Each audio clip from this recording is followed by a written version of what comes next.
సదాశివసమారంభాం శంకరాచార్యమధ్యమాం అస్మదాచార్యపర్యంతాం వందే గురుపరంపరాం. హరి ఓం. శ్రీ గురుభ్యో నమః. హరి ఓం.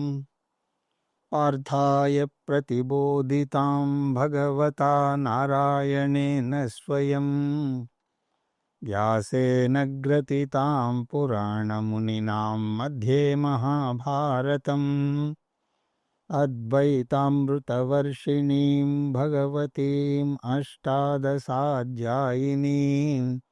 అంబ త్వామనుసందధామి భగవద్గీతే భవద్వేషిణీ. యం బ్రహ్మా వరుణేంద్రరుద్రమరుతస్తున్వంతి దివ్యైస్తవైః వేదైః సాంగపదక్రమోపనిషదైః గాయంతి యం సామగాః. ధ్యానావస్థితతద్గతేన మనసా పశ్యంతి యం యోగినః. యస్యాంతం న విదుఃసురాసురగణాః దేవాయ తస్మై నమః. ఓం శ్రీకృష్ణ పరబ్రహ్మణే నమః. స్మరవారం వారం కార్యక్రమంలో శ్రీమద్ భగవద్గీతా జ్ఞాన యజ్ఞంలో 36వ రోజు అధ్యయనానికి మీ అందరికీ స్వాగతం. గడిచిన తరగతిలో కృష్ణ పరమాత్మ జన్మకి అవతారానికి మధ్య 3 ప్రాథమిక భేదాలను తెలియజేస్తూ అవి కారణభేదము, స్వరూపభేదము, కార్యభేదము అని వివరించారు. కారణభేదం అంటే జీవుడు అజ్ఞాన కారణంతో పుడతాడు, కానీ అవతారం జ్ఞాన కారణంగా భగవంతుడు సర్వజ్ఞుడు కాబట్టి తనకు తానుగా కిందకి రావాలి అని నిశ్చయించుకుంటాడు. ఆ విషయాన్ని గడచిన తరగతిలో మనం 5వ శ్లోకంలో చూసాం. ఇప్పుడు 6వ శ్లోకం నుంచి దర్శించే ప్రయత్నం చేద్దాం. అజోపి సన్నవ్యయాత్మా భూతానామీశ్వరోపి సన్ ప్రకృతిం స్వామధిష్ఠాయ సంభవామ్యాత్మమాయయా. ఈ శ్లోకంలో అవతార స్వరూపాన్ని వర్ణిస్తున్నాడు కృష్ణ పరమాత్మ. అహం అజహ, నాకు పుట్టుక లేదు. నజాయతే ఇది అజహ. అవ్యయాత్మ, నాకు మార్పు లేదు. అజహ అంటే జన్మవర్జిత. అవ్యయాత్మ అంటే జరామరణ వర్జిత. నాశనము లేదా మరణము లేదు అంటే సంసారము లేదు అని అర్థం. భూతానాం ఈశ్వర, సమస్త ప్రాణులకు ఈశ్వరుణ్ణి. చావు పుట్టుకులు లేకపోగా నేనే అందరికీ అధిష్టాన దేవుణ్ణి. నేను స్వతంత్రుణ్ణి. నేను నిస్సహాయంగా కిందకి తోయబడలేదు. కావాలనే నేను కిందకి దిగి వచ్చాను. ఎలా వచ్చాను అంటే ప్రకృతిం స్వాం అధిష్టాయ, ప్రకృతిని నా అధీనంలో పెట్టుకుని వచ్చాను. సంభవామి, నేను శరీరాన్ని తీసుకుంటాను. ఎలాగా అంటే ఆత్మమాయయా, మాయాతత్వం సహాయంతో మాయిక శరీరాన్ని పొందుతాను. జీవశరీరం పాంచభౌతిక శరీరం, కానీ అవతారం మాయిక శరీరం. ఇది స్వరూప భేదం. భగవానునికి గర్భవాసం కూడా అవసరం లేదు. నరసింహావతారం చూడండి, అక్కడ గర్భవాసం ఏమీ చేయలేదు. అకస్మాత్తుగా ప్రకటింపబడ్డారు.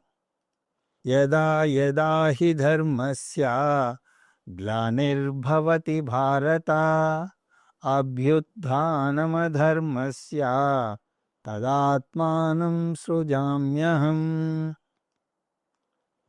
ఘంటసాల వారి దయ వల్ల మనలో చాలామందికి ఇలాంటి కొన్ని శ్లోకాలు నోటికి వచ్చాయి.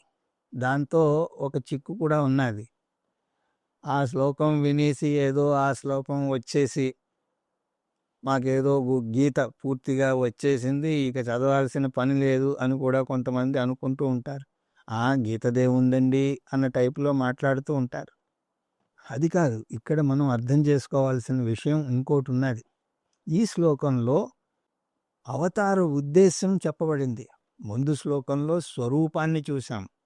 ఇప్పుడు ఉద్దేశ్యం ఏమిటి అంటే యదా యదా హి ధర్మస్య గ్లానిర్భవతి భారత. ఓ అర్జున, ఎప్పుడెప్పుడైతే ధర్మానికి హాని కలుగుతుందో, అధర్మస్య అభ్యుత్థానం, అధర్మం పెరిగిపోయినా, తదాత్మానం సృజామ్యహం, అప్పుడు నేను నన్ను సృష్టించుకుంటాను. మనలో సహజంగానే రోగ నిరోధక శక్తి అన్నది ఉంటుంది. కంట్లో దుమ్ము పడితే కళ్ళల్లో నీళ్ళు వస్తాయి, తిన్నదేమైనా అరగకపోతే విరోచనాలు వస్తాయి. కానీ ఇవి ఎప్పుడు రావు. ఎప్పుడెప్పుడు వస్తాయి అంటే ఎప్పుడెప్పుడు సమస్య వస్తే అప్పుడు వస్తాయి. అదే సూత్రం విశ్వానికి కూడా వర్తిస్తుంది. విశ్వం భగవంతుని శరీరం. ఆ శరీరంలో ఎప్పుడైనా సమస్య వస్తే అప్పుడు భగవంతుడు అవతారాన్ని ఎత్తుతాడు. ఆయుర్వేద శాస్త్రంలో ఆరోగ్యాన్ని ధాతు సంయం అని, అనారోగ్యాన్ని ధాతు వైషమ్యం అని అంటారు. అన్ని అంశాల మధ్య సమతుల్యత ఉంటే అది ఆరోగ్యం. అలాగా సమస్థిరంగా ఉండే సమతుల్యతను ధర్మం అని అంటారు.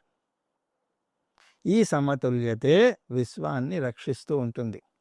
ధర్మో విశ్వస్య జగతః ప్రతిష్టా లోకే ధర్మిష్టా ప్రజా ఉపసర్వంతి ధర్మేణ పాపమనుదంతి ధర్మే సర్వం ప్రతిష్ఠితం తస్మాత్ ధర్మం పరమం వదంతి అని ఉపనిషత్తు వాక్యం. ధర్మం మాత్రమే ప్రపంచం యొక్క ఆరోగ్యం. అదే ప్రపంచాన్ని నిలబెడుతుంది. భగవానుడు ఈ జగత్తును సృష్టించాడు. అందువల్ల దాన్ని రక్షించే బాధ్యత కూడా ఆయనదే. ఆయన సృష్టికర్త మాత్రమే కాదు, స్థితికర్త కూడా. అందువల్ల నేను స్థితికర్తగా వస్తాను అని అంటున్నాడు ఇక్కడ కృష్ణ పరమాత్మ. ఎప్పుడు వస్తాడు అంటే ధర్మానికి హాని కలిగినప్పుడు.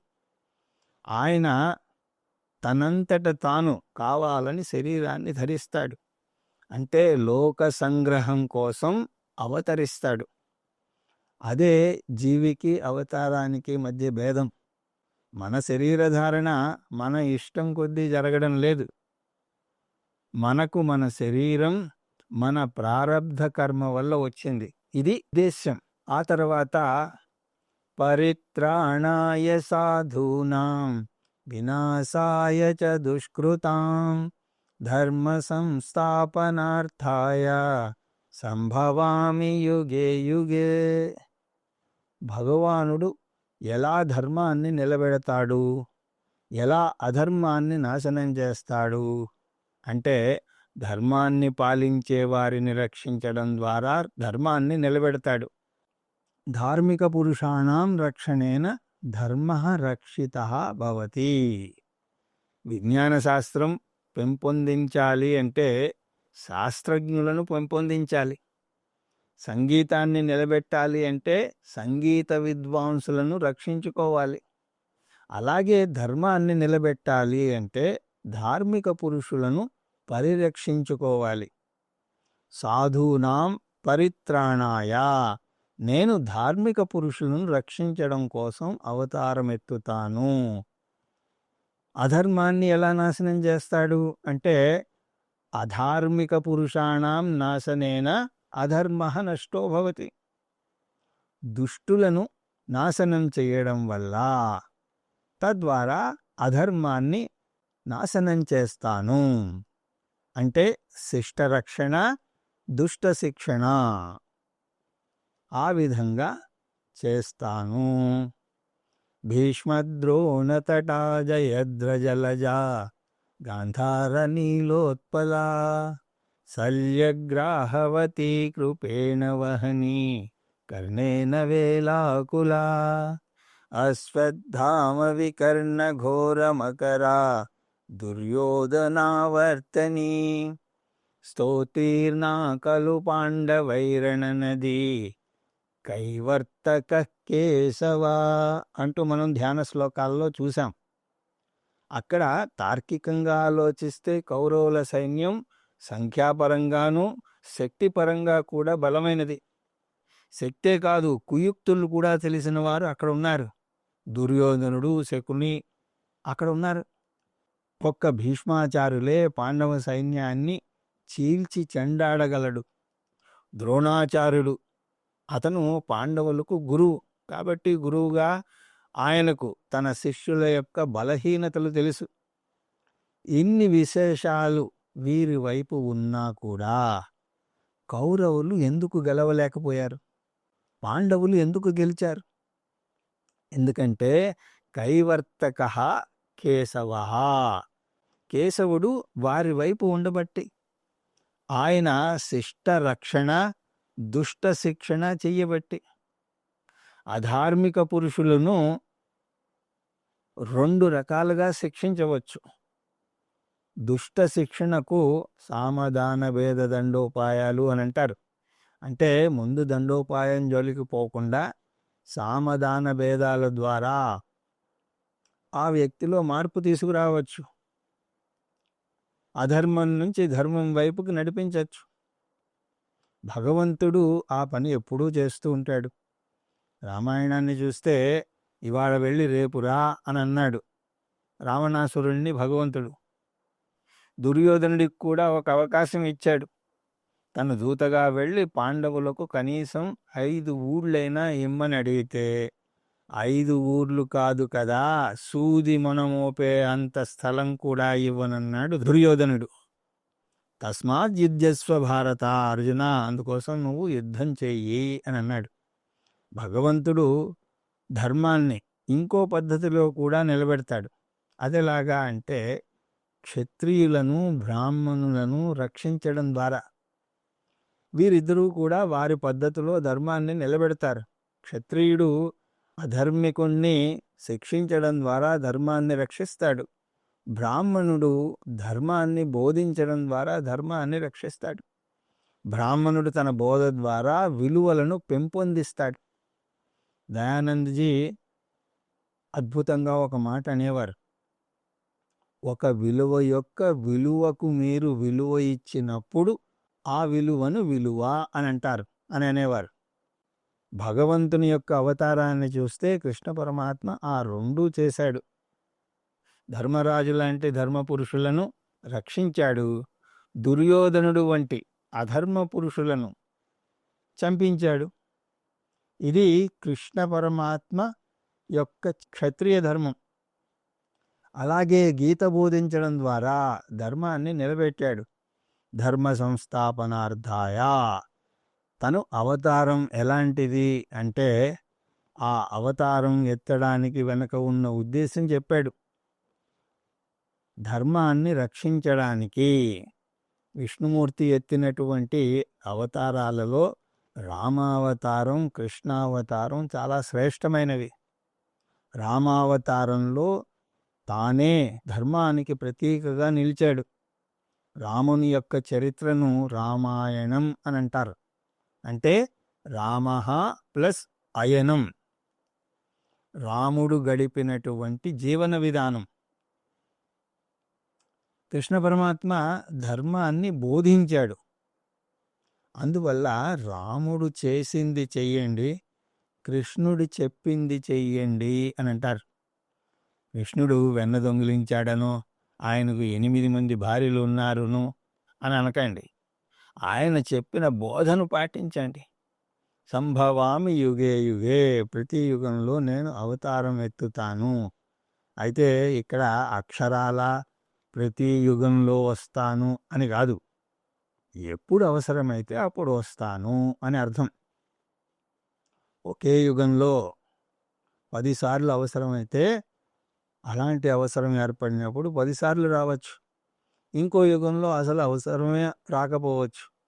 అందువల్ల షరత్ ఏమిటి అంటే ఎప్పుడు అవసరమైతే అప్పుడు వస్తాను అని చెప్పి, జన్మ కర్మ చ మే దివ్యం ఏవం యో వేత్తి తత్వతః త్యక్త్వా దేహం పునర్జన్మ నైతి మామేతి సోర్జున. ఇక్కడ మోక్ష మార్గం గురించి చెప్తున్నాడు. ముందు శ్లోకంతో ఉపోద్ఘాతం అయిపోయింది. అంటే గీతాస్తుతి అవతార స్వరూపాన్ని గురించి అక్కడ చెప్పారు. ఇప్పుడు ఈ శ్లోకం నుంచి అసలు అంశానికి వస్తున్నాడు కృష్ణ పరమాత్మ. అది మోక్ష మార్గం. యశ్రేయసాన్నిత్య తన్బ్రూహి తన్మే శిష్యస్తేహం సాధి మాం త్వాం ప్రపన్నం అని అర్జునుడు అడిగాడు కదా. ఓ కృష్ణ, నాకు నిజంగా ఏది శ్రేయస్కరమో అది చెప్పు అని అన్నాడు. ఈశ్వర స్వరూప జ్ఞానాత్ మోక్ష సిద్ధి అంటే ఈశ్వర జ్ఞానం వల్ల మోక్షం వస్తుంది. ఇక్కడ ఒక విషయాన్ని మనం గ్రహించాలి. కృష్ణ పరమాత్మ 2వ అధ్యాయంలో ఆత్మజ్ఞానం పొందితే మోక్షం లభిస్తుంది అని అన్నాడు. ఆత్మన్యేవాత్మనా తుష్ట స్థిత ప్రజ్ఞస్య దోచ్యతే. ఇప్పుడేమో ఇక్కడ ఈశ్వర జ్ఞానం పొందితే మోక్షం వస్తుంది అని అంటున్నాడు. ఇప్పుడు ఏది నిజం? ఆత్మజ్ఞానం పొందితేనా, ఈశ్వర జ్ఞానం పొందితేనా? మోక్షం విషయం వచ్చేసరికి శాస్త్రం ఒకటే మార్గం ఉందంటుంది. ఎలాగ మరి ఈ సమస్యను పరిష్కరించడం? ఎలాగా అంటే ఈశ్వరుడు నేను వేరు కాదు. జీవ ఈశ్వర ఐక్య జ్ఞానం మోక్షాన్ని ఇస్తుంది. దీనికి ఉదాహరణగా అలా సముద్రం ఉదాహరణ చూడొచ్చు. అలా చూడడానికి చాలా చిన్నదే అయినా సరే దాని అసలు స్వరూపం ఏమిటి? నీరు. అలాగే సముద్రం చూడడానికి చాలా పెద్దది, అయినా దాని యొక్క అసలు స్వరూపం ఏమిటి? నీరు. అందువల్ల అల స్వరూపం గురించి మాట్లాడినా, సముద్ర స్వరూపం గురించి మాట్లాడినా మనం మాట్లాడేది ఒక్కదాని గురించే. అదేమిటి? నీటి గురించే. అలాగే నా గురించి మాట్లాడినా, ఈశ్వరుడి గురించి మాట్లాడినా మా ఇద్దరి యొక్క అసలు స్వరూపం ఏమిటి? సచ్చిదానంద స్వరూపం.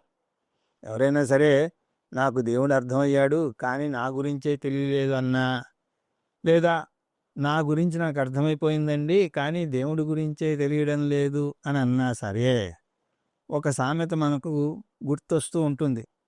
ఏమిటది? ఎవరో అన్నారట, కాటుక గురించి నాకు తెలియకపోవడం ఏమిటి, అది పసుపులాగా చాలా తెల్లగా ఉంటుంది అన్నట్ట. అంటే అతనికి కాటుక, పసుపు, తెలుపు రంగు ఈ 3 కూడా తెలియవన్నమాట. ఆ విధంగా యవేత్తి, ఒకవేళ ఎవరైనా తెలుసుకుంటే, ఏమిటి తెలుసుకుంటే? మే జన్మ, నా జన్మ అంటే నా అవతార స్వరూపాన్ని. కృష్ణుడి యొక్క అవతార స్వరూపం ఏమిటి? ఆయన దాల్చినటువంటి శరీరం కాదు. అసలు కృష్ణ స్వరూపం వేరే ఉన్నది. అసలు కృష్ణతత్వానికి చావు లేదు, చావు పుట్టుక లేవు. కనపడేటువంటి సగుణ కృష్ణు వెనక నిర్గుణ బ్రహ్మ ఉన్నది. దివ్యం కర్మ. ఎవరైతే భగవంతుని యొక్క లీలను తెలుసుకుంటాడో, ఏమిటా లీల అంటే పరిత్రాణాయ సాధూనాం వినాశాయ చ దుష్కృతాం. తత్వతః తన నిజమైనటువంటి స్వరూపాన్ని తెలుసుకుంటే ఏమవుతుందిట? త్యక్వా దేహం పునర్జన్మ నైతి మామేతి సోర్జున. మాం ఏతి, నన్నే పొందుతాడు ఓ అర్జున, అతనికి పునర్జన్మ ఉండదు. అంటే అతనికి మోక్షం లభిస్తుంది అని చెప్పడం. భాగవతం చూసినప్పుడు మనం చూసాం, అక్కడ గోపికలు మొదట్లో కృష్ణుణ్ణి ఒక వ్యక్తిగా, గోపబాలకుడిగా, అందగాడిగా ఆరాధించారు. అధరం మధురం వదనం మధురం నయనం మధురం హసితం మధురం హృదయం మధురం గమనం మధురం మధురాధిపతే అఖిలం మధురం అంటూ అన్నారు. కానీ తర్వాత అదే గోపికలు కృష్ణ పరమాత్మను ఆత్మగా వర్ణిస్తారు. నఖలు గోపికానందనో భవాన్ అఖిల దేహినాం అంతరాత్మదృక్. ఓ కృష్ణ, ఇప్పుడు నువ్వెవరో మాకు తెలుసు. నువ్వు గోపనందడువు కావు, అందరి శరీరాల్లో ఉన్నటువంటి ఆత్మ చైతన్యానివి. ఎందుకు ఈ శరీరాన్ని నువ్వు తీసుకున్నావు అంటే, విఘ్న సార్థితో విశ్వగుప్తయే సఖవుదేయవాన్ సాత్వతం కులే అంటూ గోపికా గీతంలో వస్తుంది. నీ భక్తులు నిన్ను కోరారు కాబట్టి నువ్వు తాత్కాలికంగా ఈ మాయిక శరీరాన్ని దాల్చావు అని అంటారు. ఈ జగత్తును దీవించడానికి వచ్చావు, కానీ నీ యొక్క అసలు స్వరూపం ఇది కాదు అని మాకు తెలుసు. ఈ జ్ఞానాన్ని తత్వజ్ఞానము అంటారు. ఎవరైతే ఈ తత్వజ్ఞానాన్ని పొందుతారో వారు మోక్షాన్ని పొందుతారు. ఆ మోక్షం ఏమిటి అంటే, సహ మాం ఏతి, మరణం తర్వాత నాలో ఐక్యం చెందుతారు, అంటే ఈశ్వర ఐక్యం పొందుతారు. ఆ తర్వాత వీతరాగ భయ క్రోధ మన్మయముపాశ్రిత బహవో జ్ఞాన తపసా పూతామద్భవ మాగతా. దైవాన్ని అర్థం చేసుకోవడం 2 దశల్లో జరుగుతుంది. ముందు సగుణ ఈశ్వరుణ్ణి అర్థం చేసుకుంటే, ఆ తర్వాత నిర్గుణ ఈశ్వరుణ్ణి అర్థం చేసుకోగలుగుతాం. దీన్ని 7వ అధ్యాయంలో ఇంకా చాలా వివరంగా చూస్తాం. సగుణ ఈశ్వర దర్శనాన్ని కూడా 2 దశల్లో వర్ణిస్తారు. మొదటిది ఏకరూప ఈశ్వర దర్శనం, భగవంతుణ్ణి ఒక రూపంలో కొలవడం. అది ఏ రూపమైనా అవ్వచ్చు, రాముడి రూపమో, కృష్ణుడి రూపమో, దేవి రూపమో, ఏదైనా అవ్వచ్చు. అలాగే ఈశ్వరుణ్ణి మీరు ఏ బంధంతో పిలిచినా అతను పలుకుతాడు. తల్లిగా, తండ్రిగా, తనయుడిగా, గురువుగా, ఏ విధంగానైనా సరే మీరు పిలవవచ్చు. కొంతమంది అయితే భగవంతునితో మాట్లాడతారు, ఆత్మీయునిగా తలుస్తారు. వాళ్ళు భగవంతుడికి పడక గదిని, దోమతెరని కూడా ఏర్పాటు చేస్తారు. అలాంటి వారికి భగవంతుడు ఏదో రాతి విగ్రహమో, కంచు విగ్రహమో కాదు, ఒక ప్రాణం ఉన్నటువంటి దేవుడు. అలాగ ఆత్మీయంగా కొలిచిన కొద్దీ భగవంతునికి మరింత దగ్గరవుతారు. దీన్ని ఏకరూప ఈశ్వర భక్తి అని అంటారు. తర్వాత దాని నుంచి కొంచెం పెరిగి విశ్వరూప ఈశ్వర భక్తిగా దాన్ని మలుచుకోవాలి. భగవంతుడు ఒక రూపంలో లేడు, నిజానికి విశ్వమంతా కూడా ఆయన రూపమే. భూపాదౌ యస్య నాభిర్ నీలశ్చంద్ర సూర్యాచ నేత్రే. అలాగే గీతలోనే 11వ అధ్యాయంలో కూడా ఇది చూస్తాం.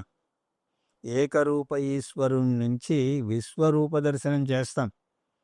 కానీ ఈ 2 కూడా సగుణ ఈశ్వర భక్తి కిందే వస్తాయి. దీని నుంచి 3వ దశకి రావాలి. అది అరూప ఈశ్వర భక్తి లేదా నిర్గుణ ఈశ్వర జ్ఞానం. అందరూ కూడా 3 దశలను అనుభవించాలి. అంతేకాని ఈరోజే మిమ్మల్ని సగుణ ఈశ్వరుడైనటువంటి కృష్ణ పరమాత్మను వదిలి నిర్గుణ బ్రహ్మకు రమ్మంటే అలా రాలేరు.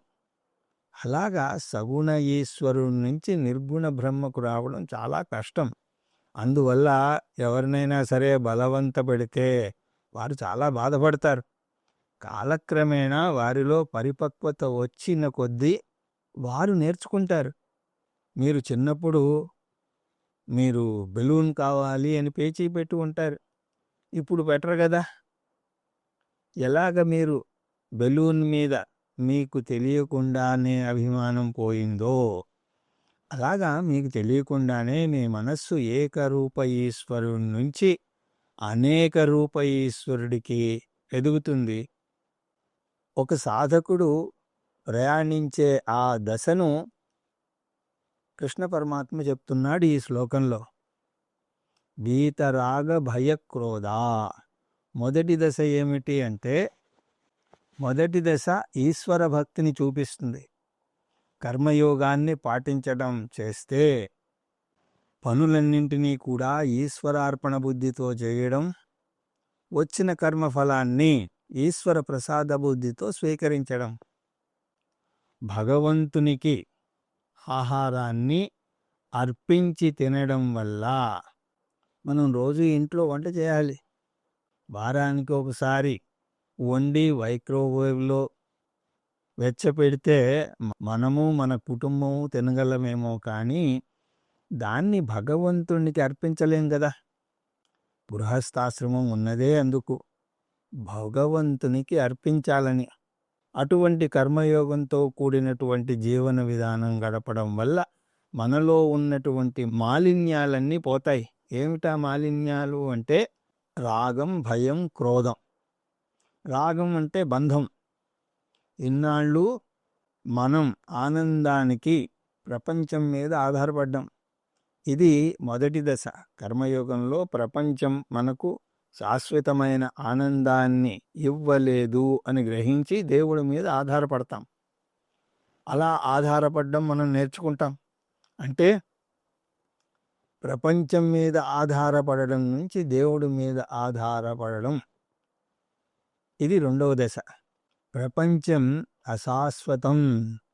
ఎవరితోనైనా సరే రేపు వస్తాము అని అంటాం, కానీ ఆ రేపు అనే రోజు వస్తుందో రాదో తెలియదు. ఎవరైనా సరే అకస్మాత్తుగా మరణించారని వింటే మనం ఏమంటాం? అయ్యో, నిన్ననే చూశానండి, నిన్ననే ఆయనతో మాట్లాడాను అని అంటాం. జీవితం అశాశ్వతం, భగవంతుడు మాత్రమే శాశ్వతం. అందువల్ల ప్రాపంచిక వస్తువుల మీద రాగం నుంచి భగవంతుని మీద రాగంగా దాన్ని మలుచుకోవాలి. దాని తర్వాత మూడవ దశకు రావాలి. అంటే భగవంతుని మీద ఆధారపడడం నుంచి మన మీద మనం ఆధారపడే స్థాయికి రావాలి. ప్రపంచం మీద ఆధారపడడం నుంచి భగవంతుని మీద ఆధారపడడం, ఆ తర్వాత అక్కడి నుంచి నా మీద ఆధారపడడం. ఎందుకంటే చైతన్యపరంగా ఆ భగవంతుడు నేనే అని అర్థం చేసుకోవడం. అలా రాగం పోతే భయం కూడా తగ్గుతుంది. ఎంత ప్రేమ ఉంటే అంత భయం దాని వెనకాతల దాగి ఉంటుంది. అందువల్లనే కుటుంబంలో ఎవరైనా సరే ఇంటికి రావడం, వస్తానన్న సమయానికంటే ఆలస్యమైతే మనస్సు పరిపరి విధాలు పోతుంది. ఒక మంచి ఆలోచన కూడా రాదు. సరికదా, వారికి ఏదైనా యాక్సిడెంట్ అయిందేమో అని కంగారు పడుతూ ఉంటాం కూడా. పూర్వం టెలిగ్రామ్లు ఉండేవి. టెలిగ్రామ్ రాగానే మనస్సు ఏదో కీడుని శంకించేది. అందువల్ల దాన్ని తెరవకుండానే కొంతమంది ఏడ్చేవాళ్ళు కూడా. ఇలా చూస్తే అందులో ఏ పెళ్లి శుభవార్తో ఉండేది. ఆ విధంగా రాగం వల్ల భయం కలుగుతుంది. కాబట్టి రాగం పోతే భయం తగ్గుతుంది, భయం పోతే క్రోధం తగ్గుతుంది. ఎందరో ఆధ్యాత్మ మార్గాన్ని పాటించి మోక్షాన్ని పొందారు. కాబట్టి మనం మోక్షం పొందడం కూడా అసాధ్యం కాదు అని తెలుస్తుంది. ఈ శ్లోకంలో దానికి పాటించవలసినటువంటి సాధనలను గురించి మాట్లాడుతున్నాడు కృష్ణ పరమాత్మ. మన్మయా, నా గురించి తపన. నేను అంటే ఈశ్వరుడు. మనస్సు అంతా కూడా ఈశ్వరమయంగా ఉండాలి. క్రీడల్లో కూడా ఏదైనా క్రీడలో నెంబర్ 1 స్థాయికి వెళ్ళాలి అంటే 24 గంటలు తన లక్ష్యం గురించే ఆలోచిస్తూ ఉండాలి. అలాగా ఆధ్యాత్మిక చింతనలోకి వచ్చిన వారు కూడా 24 గంటలు దైవ చింతనలోనే గడపాలి. మొదట దేవుణ్ణి బాహ్యంగా కొలవాలి. ప్రపంచ దృష్టి నుంచి ఈశ్వర దృష్టికి రావాలి. ఈశ్వర దృష్టి నుంచి ఆత్మ దృష్టికి రావాలి. ఆత్మదృష్టి అంటే జీవ ఐశ్వర ఐక్యం అర్థం చేసుకోవాలి. 4 పురుషార్థాల్లోనూ ఉత్తమమైనటువంటి మోక్ష పురుషార్థాన్ని పొందాలి అంటే అదేమంత తేలికైన వ్యవహారం కాదు. ఎన్నో ఆటంకాలు ఎదుర్కోవాల్సి ఉంటుంది. మంచి పని చేద్దామని మొదలు పెడితే మొట్టమొదట వచ్చేదే ఆటంకం. దేవదానవులు అమృతం కోసం క్షీరసాగరాన్ని చిలకడానికై ప్రయత్నించినప్పుడు ఎన్ని ఆటంకాలు ఎదుర్కోవాల్సి వచ్చిందే తెలుసు కదా. ఆటంకాలే కాదు, మధ్యలో ఎన్నో ప్రలోభాలు కూడా వస్తాయి. అయినా సరే వారు చలించలేదు. అమృతం వచ్చేదాకా చిలుకుతూనే ఉన్నారు. అంతేకాదు, అడుగడుగునా దైవ సహాయాన్ని కూడా కోరుతూ ఉండేవారు. మాముపాశ్రిత, మన ప్రయత్నం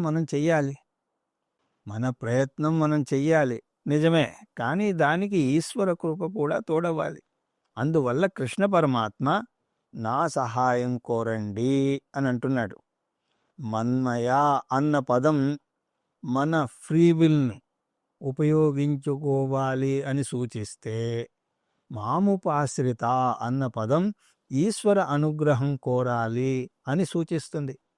ఇప్పుడు మన ఆధ్యాత్మిక ప్రయాణానికి కావలసినటువంటి 2 ఇంజన్లు సిద్ధంగా ఉన్నాయి.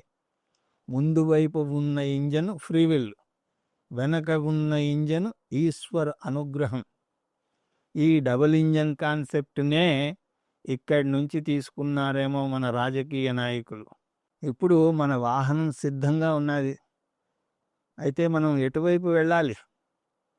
వీతరాగ భయక్రోధ, మన ఆంతర బలహీనతలను జయించాలి. రాగం, భయం, క్రోధాలను జయించాలి. రాగం అంటే బంధం, దాని వెన్నంటే ఉంటుంది ద్వేషం. అందువల్ల ముందు ఈ రాగద్వేషాలను పారద్రోలాలి. ఈ రాగద్వేషాలు ప్రపంచాన్ని పొరపాటుగా అర్థం చేసుకోవడం వల్ల కలుగుతాయి. ప్రపంచం నాకు ఆనందం కలుగజేస్తుంది అనుకుంటే అది రాగం ఏర్పడుతుంది. ప్రపంచం నన్ను బాధ పెడుతోంది అని అనుకుంటే ద్వేషం కలుగుతుంది. సుఖహేతు బుద్ధి రాగకారణం, దుఃఖహేతు బుద్ధి ద్వేషకారణం. వేదాంతం ప్రకారం ప్రపంచం సుఖహేతువు కాదు, దుఃఖహేతువు కాదు. అజ్ఞానికి ప్రపంచం దుఃఖహేతువు, జ్ఞానికి ప్రపంచం ఆనందస్వరూపం. ఈ సత్యం నేను అర్థం చేసుకునేంత వరకు ప్రపంచంతో అవస్థలు పడుతూనే ఉంటాను. లేని వస్తువులు పొందే ప్రయత్నంలో సగం జీవితం, ఉన్న వస్తువులను వదిలించుకునే ప్రయత్నంలో ఇంకొక సగం జీవితం గడిచిపోతుంది. సమస్య బాహ్యంగా లేదు, నాలోనే ఉంది అని నేను తెలుసుకునే సరికి నా వయసు 99కి చేరుకుంటుంది.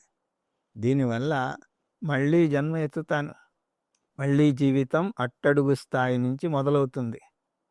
తెలివైన వ్యక్తి సమస్య నాలోనే ఉంది అని తెలుసుకుంటాడు. అందువల్ల వీతరాగ, రాగద్వేషాలను ఎలా అదుపులో పెట్టుకోవాలో తెలుసుకుంటాడు. కోరికలన్నింటినీ కూడా బంధకత్వం లేని కోరికలుగా మలుచుకోవాలి. ఇది మొదటి దశ. రెండవది భయం. రాగం యొక్క ఫలితం భయం. ఎక్కడ ప్రేమ ఉంటే అక్కడ భయం ఉంటుంది. నేను ప్రేమించేవారు ఆలస్యంగా వస్తే అనేక భయాలు. ఆ తర్వాత క్రోధ, నేను కోరుకున్న వస్తువు పొందకుండా ఎవరైనా అడ్డుపడితే వారి మీద నాకు కోపం. ఆ కోపం కూడా కోరిక మీద ఆధారపడి ఉంటుంది. నాకు ఒక వస్తువు ఎంత ఇష్టమైతే అది అందకపోతే అంత ఎక్కువ కోపం వస్తుంది. రాగం, ద్వేషం, భయం, క్రోధం ఈ 4 కూడా జతగా వస్తాయి. అందువల్ల ఆధ్యాత్మ జీవితంలో వాటిని అదుపులో పెట్టుకోవాలి. అలా అదుపులో పెట్టుకోవడం నేర్చుకోవాలి. ఎలా అదుపులో పెట్టుకోవాలి అంటే, భవిష్యత్తులో జరగబోయే అంశాలకు నేను తోడ్పడగలనేమో కానీ వాటిని నేను నిర్దేశించే శక్తి నాకు లేదు అని నేను అర్థం చేసుకోవాలి. నేను సహాయపడగలను కానీ నేను వాటిని నియంత్రించలేను. ఈ జ్ఞానం కలిగితే చాలు. అది నా కోపాన్ని తగ్గిస్తుంది. ఒకవేళ ఈ సత్యాన్ని అర్థం చేసుకునే తెలివితేటలు లేకపోతే దేవుణ్ణి శరణు వేడాలి. అది ఇంకొక పద్ధతి. ఓ దేవా, భవిష్యత్తు నా చెప్పు చేతల్లో లేదు. కనీసం తప్పించుకునే విషయాన్ని తప్పించుకునేందుకు తగిన శక్తినివ్వు అని వేడుకోవాలి. తెలివైన వ్యక్తి తప్పనిసరి పరిస్థితికి సిద్ధపడతాడు. అది ఎలా సిద్ధపడతాడు అన్నది అతని యొక్క స్థాయిని బట్టి ఉంటుంది. అర్థం చేసుకునే తెలివితేటలు ఉంటే తన జ్ఞానం మీద ఆధారపడతాడు. అర్థం చేసుకునే తెలివితేటలు లేకపోతే దేవుణ్ణి శరణు వేడడం ద్వారా సిద్ధపడతాడు.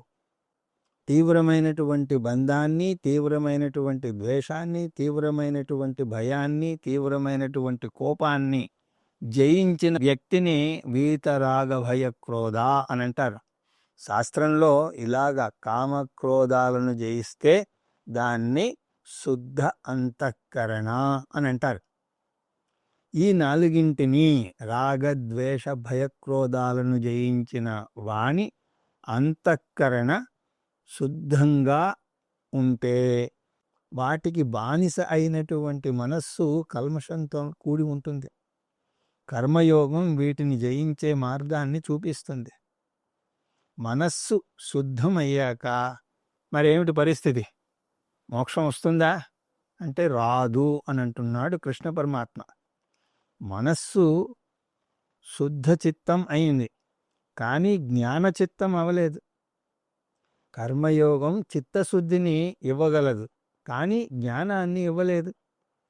మనస్సులోని రాగద్వేషాలను పారద్రోలేక జ్ఞానం కోసం ప్రత్యేకంగా కృషి చేయాలి. జ్ఞానం దానంతట అదేమీ రాదు. ఏ జ్ఞానము దానంతట అది రాదు. ఫిజిక్స్ జ్ఞానం పొందాలంటే దానంతట అదేమీ రాదు కదా. ఓ కాలేజీలో చేరాలి, అక్కడ చెప్పింది అర్థం కాకపోతే ట్యూషన్కు వెళ్ళాలి, కష్టపడి చదవాలి. అలాంటిది ఆత్మజ్ఞానం గురించి వేరే చెప్పాలా? జ్ఞాన తపస, ఆధ్యాత్మ జ్ఞానం కూడా దానంతట అది రాదు. దానికోసం కష్టపడాలి, ఒక తపస్సులాగా చెయ్యాలి. క్రమం తప్పకుండా గీతాబోధకో ఉపనిషత్తుల క్లాసులకో వెళ్ళడం చేస్తే, అలా చేయాలి అంటే ఆషామాషి వ్యవహారం ఏమీ కాదు. అనేక ఆటంకాలు వస్తూ ఉంటాయి. బంధువులు వస్తారు, ఫోన్ వస్తుంది, కారు టైర్ పంచర్ అవుతుంది. అయినా సరే దాన్ని తపస్సులాగా నేర్చుకోవాలి. జ్ఞాన తపస్సునే జ్ఞానయోగం అని కూడా అంటారు. జ్ఞానం వేదాంత శ్రవణ మనన నిధిధ్యాసల ద్వారా పొందుతారు. ఊతాహ అంటే ఈ జ్ఞానం పొందినవారు పూర్తిగా పవిత్రులయ్యారు. రాగద్వేషాలను పారద్రోలితే కొంత చిత్తశుద్ధి కలుగుతుంది. కామక్రోధాలను పారద్రోలితే ఇంకొంచెం చిత్తశుద్ధి కలుగుతుంది. దీనివల్ల జ్ఞాన యోగ్యత ప్రాప్తి కలుగుతుంది. కానీ అసలు కాలుష్యం లేదా ప్రాథమిక కాలుష్యం ఏమిటి? అజ్ఞానం. జ్ఞానయోగం ద్వారా చిత్తంలోని కాలుష్యం పూర్తిగా పోతుంది. గనుల్లో దొరికేటువంటి బంగారం ఎన్నో దశల్లో శుద్ధి చేస్తేనే కానీ స్వచ్ఛమైన బంగారంగా అవదు. స్థూలమైనటువంటి మాలిన్యాన్ని పోగొట్టడానికి స్థూలమైనటువంటి పద్ధతిని వాడితే, సూక్ష్మాతి సూక్ష్మమైనటువంటి మాలిన్యాన్ని పోగొట్టడానికి సూక్ష్మాతి సూక్ష్మమైనటువంటి పద్ధతిని వాడాలి. మనలో మాలిన్యం 3 స్థాయిల్లో ఉంటుంది. అవి మలం, విక్షేపం, ఆవరణలు. మలం అతి స్థూల స్థాయిలో ఉంటుంది. అది మనలో కలిగేటువంటి రాగద్వేషాలు. 2వ స్థాయిలో విక్షేపం, అది సూక్ష్మ స్థాయిలో ఉంటుంది. అది నిలకడలేనటువంటి చలించే మనస్సు. 3వ స్థాయి ఆవరణ, అది సూక్ష్మాతి సూక్ష్మమైనటువంటిది. అది అజ్ఞానం. 3 మాలిన్యాలను తొలగించడానికి 3 పద్ధతులను మనం ఉపయోగించాలి. కర్మయోగం మలాన్ని, అలాగే ఉపాసనాయోగం విక్షేపాన్ని, జ్ఞానయోగం ఆవరణని తొలగిస్తాయి. కర్మయోగం ఆవరణను తొలగించలేదు, జ్ఞానయోగం మలాన్ని తొలగించలేదు. ఒక్కొక్క మెట్టు ఎక్కుతూ రావాలి. అవి వాడే క్రమం కూడా ముఖ్యం. జ్ఞానయోగంతో మొదలుపెట్టి కర్మయోగం ముగించడం సాధ్యం కాదు. కర్మయోగంతోనే మొదలు పెట్టాలి, ఆ తర్వాత జ్ఞానయోగానికి రావాలి. ఆ తర్వాత బహవహ అని అన్నాడు. ఎందరో తమను తాము పునీతులను చేసుకున్నారు, 3 దశల్లోనూ శుద్ధి పొందారు. అది కూడా ఒకళ్ళో ఇద్దరో కాదు, అనేక మంది. మద్భావం ఆగతా, మాలిన్యాలన్నింటినీ కూడా పోగొట్టుకున్నాక ఏం పొందారు వారు? వారు భగవంతుణ్ణి చేరలేదు, వారు వెళ్ళి భగవంతుణ్ణి కలవలేదు. వారు మాలిన్యం లేని నేను దేవుణ్ణి అని తెలుసుకున్నారు. మాలిన్యం లేని జీవాత్మ పరమాత్మ, మాలిన్యంతో కూడినటువంటి పరమాత్మ జీవాత్మ.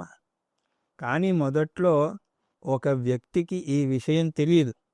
అందువల్ల భగవంతుడు ఎక్కడో ఉన్నాడు, ఆయన్ని కొలిస్తే శివలోక ప్రాప్తి లేకపోతే విష్ణులోక ప్రాప్తి కలుగుతుంది అని అనుకుంటారు.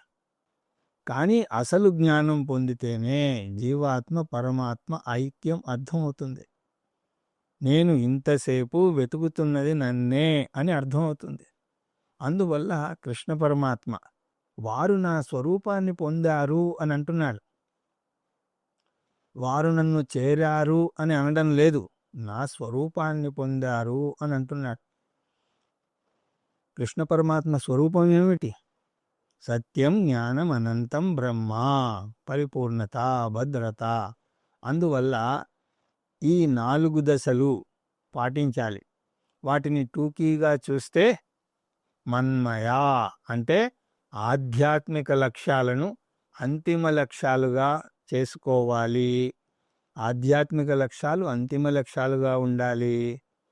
మాముపాశ్రిత, ఈ ప్రయాణంలో తోడు కోసం ఈశ్వరుణ్ణి శరణు వేడాలి.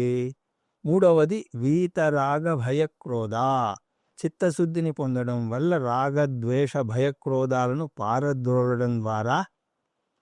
ఆ తర్వాత జ్ఞానతపస, ఆత్మజ్ఞానం పొందడం శ్రవణ మనన నిధిధ్యాసల ద్వారా చేయాలి.